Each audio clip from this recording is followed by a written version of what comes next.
Hi, I'm Louise Pennell for Advanced TV and welcome to our first Leaders2U.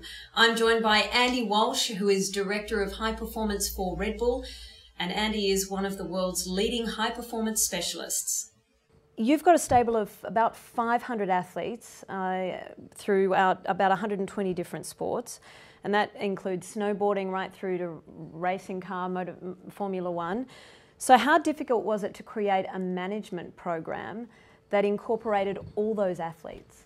So the people we're working with are highly motivated and they really want to do well. So it's a great group to sit down with and have a conversation about what is it going to take to be best in the world? What is it going to take to fulfill the dreams you want?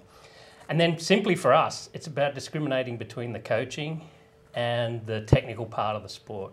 The coaching for us relays a lot about how do we measure them up against success? How do we benchmark them against the best in the world? How do we understand what motivates them? And when we understand those sorts of things, we can apply that across any sport. The technical side, whether they hit a cricket ball, or they run with a rugby ball, or they drive a motor car, we leave that to the experts. We look after the actual individual and trying to get the most out of them. So with those who are listening today, our audience members, I'm assuming that they all can't drive a car like Mark Webber or get on a snowboard like Shaun White, but in business, could they apply the same sort of theory that you're in fact using with the athletes? I think definitely. I think the business world is very similar to the sporting platforms we look at. We're trying to get our individuals, get our talent to become the best at what they do. And the business programs, you're looking to beat your competitors to try and maintain that competitive advantage. So what we try and do is we try and understand very implicitly what it takes to be number one in that particular craft, whether it be, as I said, cricket, it may be rugby, it may be driving a motorsports car. And once we understand what it takes to be world class in that particular sport or that environment, we then benchmark the athlete very heavily against those metrics. And once we understand that, we sort of sit down and just build an environment that really supports what they want to do. And we take a lot of time to try and understand who they are, what motivates them. And we put that all together and we build a program that brings them up and supports them. And we're currently constantly checking in to make sure that we're on the right track and making sure that we're doing the right thing. So you've touched on that a little bit. You've identified the talent, whether it be in business or whether it be in sport.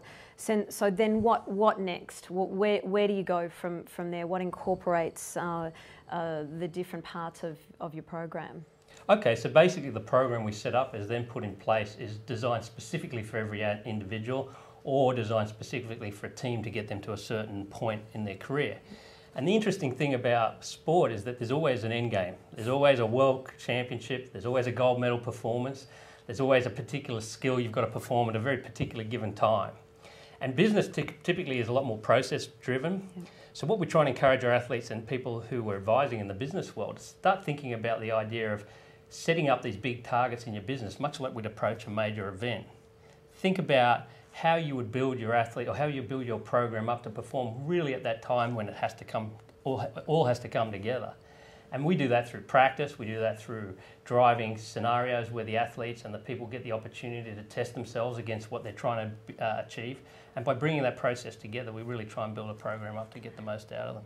I think one of the athletes we work with that the audience could relate to is Robbie Maddison. He's our freestyle motocross driver. And several years ago, he came into our offices and had this crazy idea that he wanted to do what's called a step up, jump on top of a building and then jump back down. And he chose the replica of the Arc de Triomphe in Las Vegas.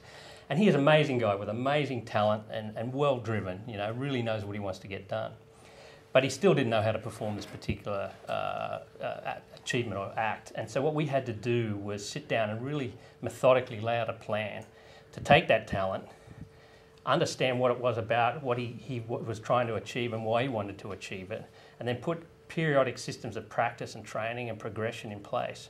So we gave him the chance to try at a very low level, practice at 10, 20 feet.